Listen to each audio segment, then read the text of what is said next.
Thank you, Jay. So welcome to this talk, which is going to be one of the fun ones and a little bit more applied than the other ones. So what we're doing is trying to turn Shabby X.509 certificates into elegant anonymous credentials with the magic of verifiable computation. And this is joint work with my colleagues Cedric, Marcouf, and Brian at Microsoft Research. So as you probably know, the X.509 PKI, the public key infrastructure, is what is used for all kinds of client and server authentication purposes since it was created almost 30 years ago.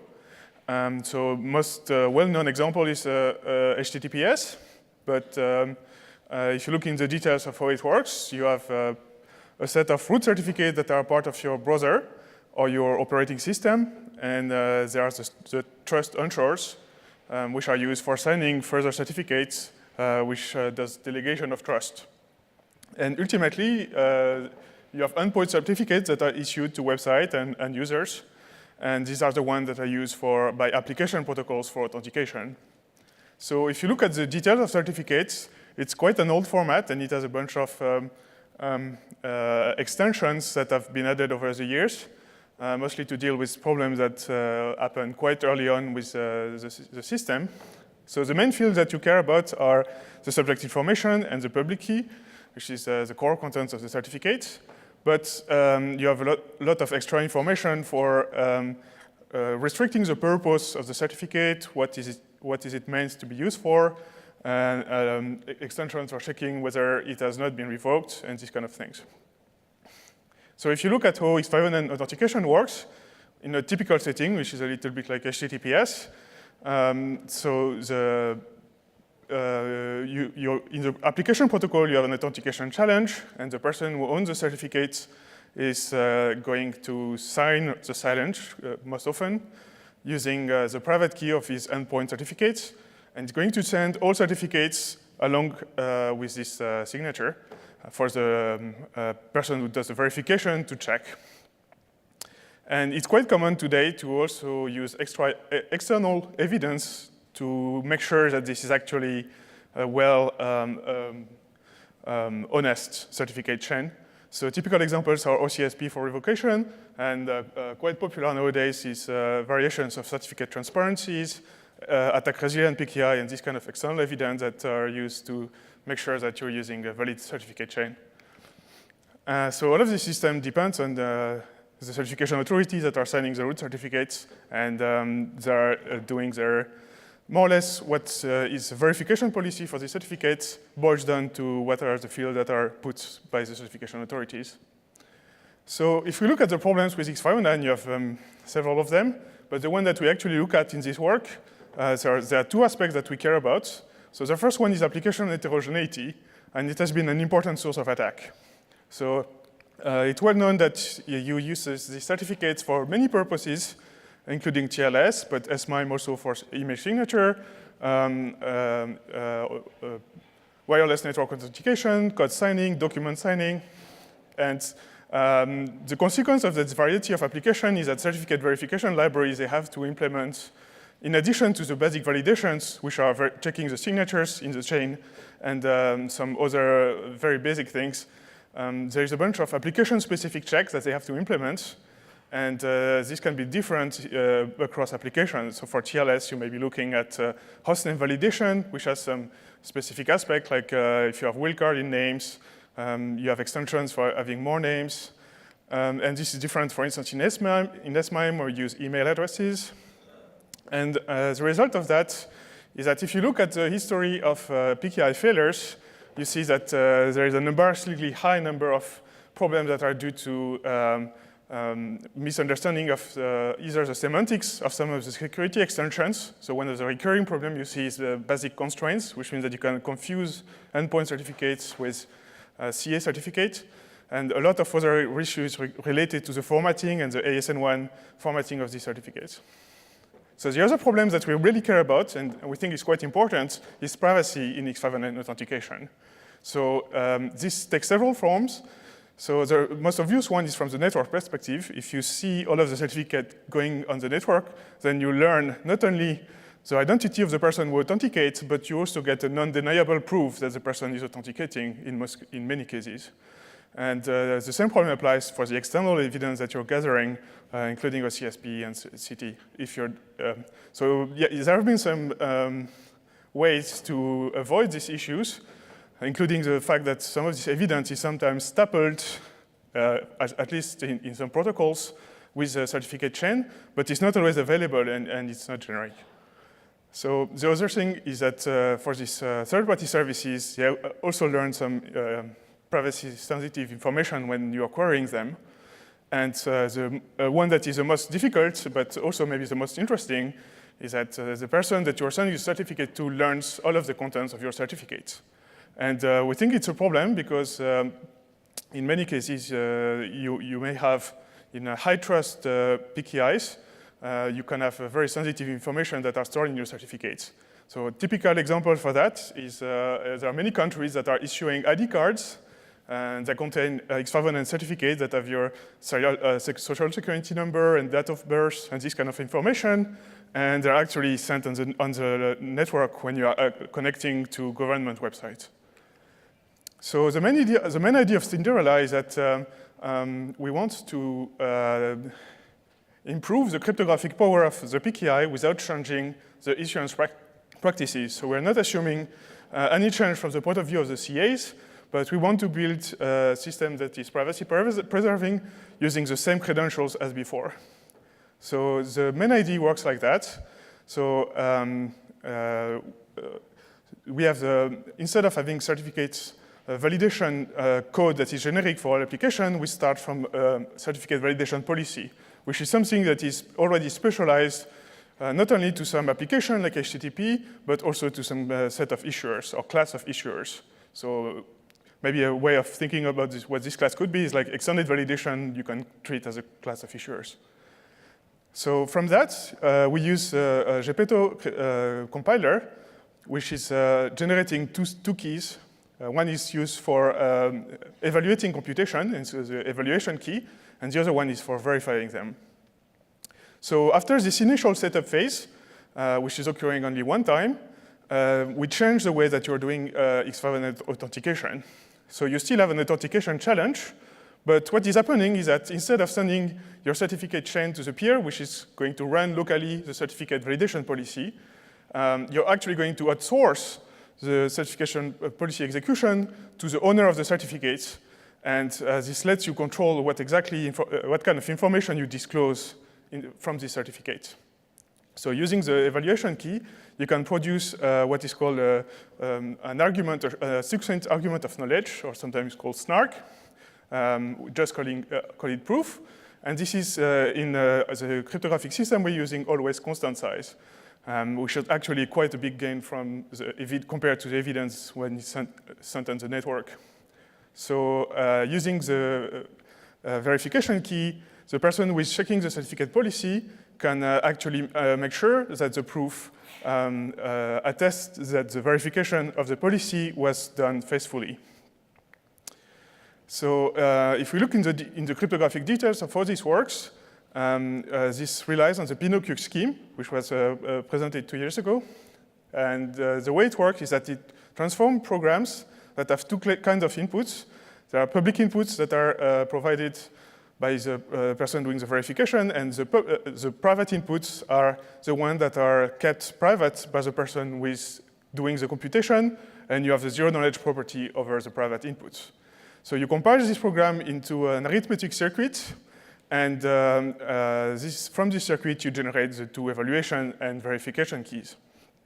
So the important point is that this obviously is an advanced cryptographic techniques, and the more complex the program you're compiling, the larger the arithmetic circuit is going to be. So you have only two kinds of gates in this arithmetic circuit. You can only do addition and multiplication over 253 bits fields.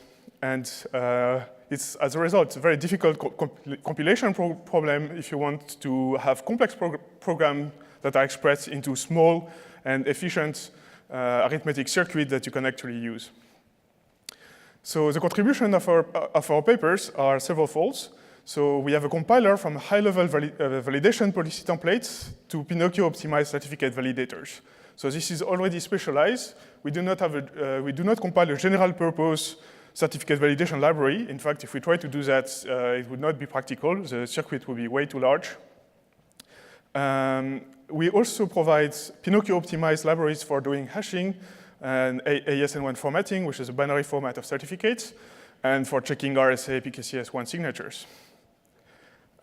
We also want to, so typically in the previous works on verified computation, the keyword is nearly practical, and we want to push this boundary to see whether we can actually have practical applications. So we actually built two exemplary applications on top of our contributions. One is TLS authentication, which includes revocation checking with a CSP, and we use actual certificate templates for that. And the other application that we present in the paper is an e-voting scheme that is built on top of Helios and that uses actual templates from Estonian ID cards. So the benefits of our approach are that the main selling point is that it's compatible with existing PKI and with existing credentials, not only at the format level, but also at the interface level, which means that if you have certificates stored on smart cards, you can actually use Cinderella for that. And it ensures uniform application of the validation policy, which is one of the controversial points that was brought up before at Oakland in the Frankenstein paper. So you ensure that everyone that uses the evaluation key is doing exactly the same evaluation checks. But at the same time, you have flexible issuance policies because you can use different Cinderella keys for different applications. So the anonymity aspect is that it lets you control exactly what are the fields of the certificate that you want to disclose to the person doing the verification. And minor, slightly controversial point is that you don't expose the actual contents of your certificate, which contain typically weaker keys cryptographically. So on the downside, what you have is a computationally expensive scheme, but only for the evaluation part, so the person who is authenticating. So I'm going to go back to that in the evaluation section. You also have a new setup phase, which is the one where you do the key generation for the evaluation and verification key, and it relies on the new cryptographic assumptions. So we have a Soundness argument, which boils down to the fact that if you have successfully checked Cinderella proof using the verification keys, and it's equivalent to having actually ran the certificate validation program locally using the public and private inputs. So going into a little bit into the details, the way that we express high-level certificate validation policies is through the use of templates. So these are, in a sense, skeletons of certificates where you have some constant fields, and the ones that are interesting are the variable fields, so the one where you have variation inside the templates. And one of the core assumptions that we have to make for efficiency is that we have to have length boundaries for every variable fields, as well as variable lists of fields. So from these templates, we actually generate two outputs using a ad hoc compiler. So one is an untrusted native parser, and this is the one that is going to compute the private inputs that are used to help with evaluation. And we also provide generate the C verifier, which is the one that we send through the Pinocchio or Gepetto compiler to compile into the actual evaluation and verification keys. So if we look at the produced verifier here in the small fragment, you can see that the constants are going to be, so we rely on two main primitives, one for appending a byte and one for calling the reduction function. And we do unconditional appends for adding bytes and bounded loops for adding variable length inputs. So the next thing that I'm not going to go into the detail of is the verification of PKCS1 signature. So we implement a small arbitrary precision arithmetic library that uses the finite fields used by Pinocchio. And we actually verify RSA signatures using that. So I'm going to present only one of the two applications that I mentioned at the beginning. If you want to look into the e-voting one, please refer to the paper. So for our TLS clients, so we have switched the roles, so the client is authenticating to the server. We're going to generate the evaluation key and the verification key, but for efficiency, since, as we'll see later, the evaluation is quite slow, we actually want to pre-compute offline a pseudonym certificate based on the real one that you want to use. And we do this operation by generating an ephemeral public key for the certificates and appending it to the proof using the X.509 formatting. And we can actually transmit this proof and use the ephemeral key for signing the key exchange. And this lets you use Cinderella with no change to the TLS protocol. In terms of performance, the key aspects and the key point really is that the verification time is as fast, or even sometimes slightly faster than the native verification. So this is a logarithm scale, and the verification is taking about 8 milliseconds, which is comparable to native verification. Evaluation, as you can see, is typically several minutes, and similarly for key generation. So these are for single templates, but we also give you full application benchmark. So in this case, we look at complete applications, including TLS with 2 intermediates, which is quite a general application, and OCSP as well. So it actually checks for 5 signatures. And we get a very large number of multiplication in the circuit. In fact, I think it's one of the largest ever compiled, but still performance that is within 10 minutes. So in conclusion, this is one of the first practical applications of verifiable computing. And we enhance the privacy and integrity of X.509 authentication without any change to the PKI and the certification authorities. And we actually provide prototypes for TLS and Helios. So this is the end of my talk. I will be willing to take questions.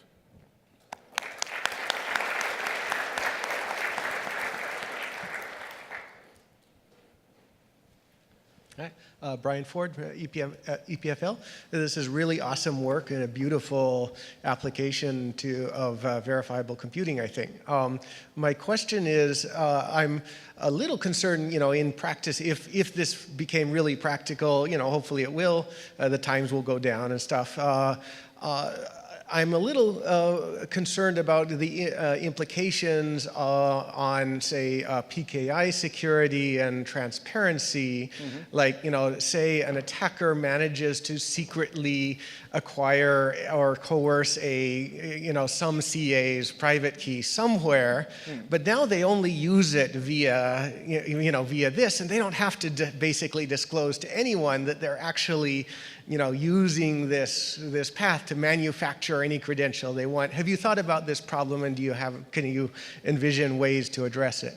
Yes, of course. It's quite an obvious concern, and it's always a trade-off when you have privacy-enhancing technologies, is whether they actually let you have undetectable attacks. And in this case, so there are several aspects.